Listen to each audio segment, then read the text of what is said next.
dans le dernier épisode. Pour la vidéo d'aujourd'hui, j'ai décidé d'offrir un volet découverte. Arc, l'autoroute 20. Pousser un panier d'achat où ce que les petites roulettes tournent du cul et non du devant. Avoir su, on serait allé au cirque Saint-Tabarnak. Aussi appelé municipalité de Saint-Liboire. Il y a donc du monde fou pis malade dans le monde. Et c'est maintenant le temps de profiter des derniers moments de civilisation qui restent parce que, chers amis, on va quitter l'autoroute 20. Attention les potes, welcome to the 132. La 132, ou comme les locaux aiment l'appeler, la 20 pas de terre-plein où ce que tu peux quand même rouler 125 à moins d'être pogné derrière un sacrement de troc. Dès notre sortie de l'autoroute, on est accueilli par le commerce le plus emblématique du Bas-Saint-Laurent, la fromagerie des Basques de Trois-Pistoles.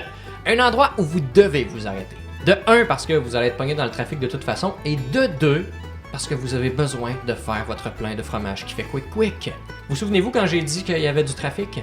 Parce que vous allez être pogné dans le trafic de toute façon. Et oui, parce que le phénomène du trafic s'est exporté jusqu'à Trois-Pistoles. Même qu'à l'été, en pleine saison touristique, on observe des files de chars qui refoulent jusqu'à la bretelle de l'autoroute 20. Trois-Pistoles is the new Montréal, comme on dit par chez nous. Sauf que Trois-Pistoles n'aura pas besoin d'avoir un restaurant comme la Banquise parce qu'ils ont déjà la meilleure poutine du QC à la cantine d'Amour. Le deuxième stop incontournable à Trois-Pistoles. Et le dernier. À moins que vous vouliez absolument aller sur Art. Maintenant, attention joueurs et joueuses. Je sais que vous êtes là, vous avez envie de jouer, hein? On est à Saint-Simon! C'est l'heure de jouer au fameux jeu de Saint-Simon! Saint-Simon est un jeu qui se passe seulement lorsqu'on passe dans le village de Saint-Simon.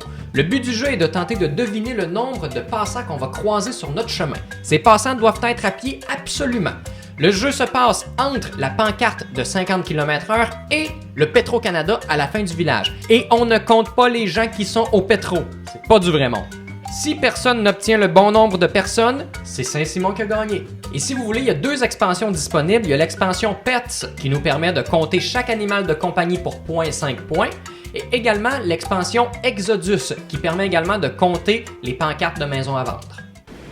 C'est comme ça.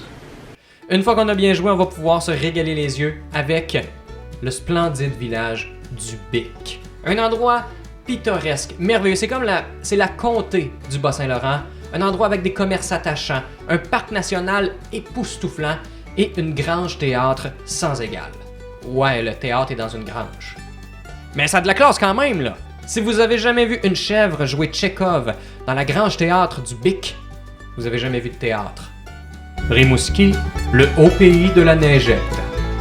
On y est presque, les amis. On voit maintenant Rimouski au loin. Et là, vous allez devoir prendre la décision la plus contre-intuitive de votre vie. Au lieu d'aller vers Rimouski, vers le nord, vers une ville parfaite, vous allez devoir aller vers le sud, vers la forêt, vers l'inconnu et vers... La 232. La 232, c'est comme la 132, mais qui l'a eu plus rough. Et la 232, elle va faire son épicerie en motocross. Puis elle a lâché l'école pour devenir forgeron. Le premier challenge de la 232 sera la côte en S. Appelée ainsi parce que c'est une côte en forme de S. La côte en S va nous mener jusqu'au village de Sainte-Blandine. Un village qui, attention, est devenu un arrondissement de la ville de Rimouski. On a donc affaire ici à des gens qui ont vendu leur âme à la ville pour des promesses de progrès puis de produits qu'on trouve juste dans les milieux civilisés comme des rallonges électriques puis du pain d'âne. Une fois passé Sainte-Blandine, vous allez arriver à l'intersection qui va vous mener au village de Saint-Narcisse. Mais là, résistez, n'allez pas à Saint-Narcisse de grâce. Saint-Narcisse qui est probablement le village au Québec qui porte le moins bien son nom. Les gens sont vraiment pas fiers de leur face là. Narcisse, c'était la divinité qui se regardait dans le miroir. Saint-Narcisse qu'on connaît pour ses 2 sports nationaux qui sont la course de tracteur à pelouse et la course de souffleuse. À Saint-Narcisse, on est sportif, peu importe le climat.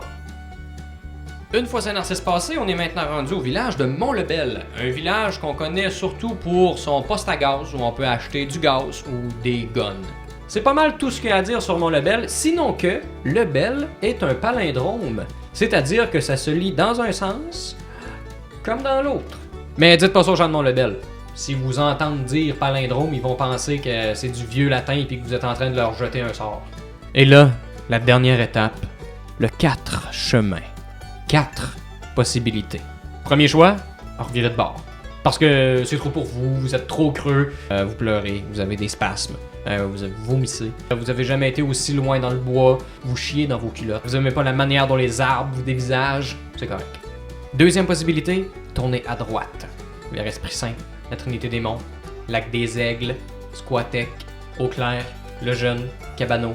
Je suis pas en train de vous raconter une fable de La Fontaine sur la poudre, là, c'est des villages. Troisième choix, allez tout droit, vers la montagne. Dans l'inconnu. Littéralement l'inconnu. J'ai jamais été là, je sais pas ce qui se passe. De l'autre bord de la montagne, il y aurait un laboratoire du gouvernement pas net, mais c'est juste moi qui dis ça. Puis je suis en train d'écouter Stranger Things, fait que... Quatrième et dernier choix, tournez à gauche vers Saint-Marcellin! En à peine 5 minutes, vous serez au cœur du village de Saint-Marcellin pour 5 secondes. Saint-Marcellin, qui est un patelin de 300 habitants répartis dans le downtown, les Rangs et le Lac-Noir. Je vous invite à encourager les commerces locaux comme le casse-croûte chez Gina. J'ai toujours le menu avec moi. Profitez-en pour essayer le fameux poulet frit miam! Qu'est-ce que vous dites? Vous êtes là en été, puis il n'y a pas de pandémie? Mais c'est merveilleux, vous allez pouvoir profiter de la fête médiévale de Saint-Marcellin! Le plus grand festival de Saint-Marcellin. On parle ici d'une fête qui se déroule à Saint-Marcellin depuis des années et qui célèbre le Moyen-Âge. En fait, on dit que c'est un festival, mais au final, on a juste comme ouvert notre mode de vie pendant une fin de semaine en août, là. Discuter avec les gens du village et découvrir nos traditions, comme celle de renommer les rues. Ah oui, on fait ça, en fonction de la famille dominante de la rue. Mettons là, la rue à Saint-Mars, la principale, ben c'est nous autres les Lévesques. Fait qu'on appelle ça la rue Lévesque. Le chemin de l'église, à côté, ben c'est des Fortins. Fait qu'on l'appelle le chemin Fortin. Puis le rang 4, en arrière du village, ben là, c'est les Paquins. Fait qu'on l'appelle le rang Paquin.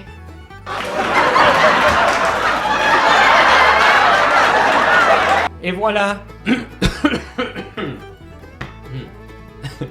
Oui. Et voilà, chers amis, c'est maintenant que prend fin notre voyage de Montréal jusqu'à Saint-Marcellin. On a quand même fait plus de 600 km, vous et moi, en 2 vidéos. J'espère que vous êtes un peu tombés en amour avec le village de Saint-Marcellin, que je vous l'ai bien vendu. Et si jamais vous voulez y aller, gênez-vous pas. Attendez évidemment que les gens toussent moins, mais sentez-vous à l'aise d'y aller quand la situation se sera calmée. J'ai appelé le maire d'ailleurs, j'ai dit « Hey, pas, il y a du monde qui s'en vient ». Fait qu'on se revoit dans une prochaine vidéo. Portez-vous bien. Bye bye.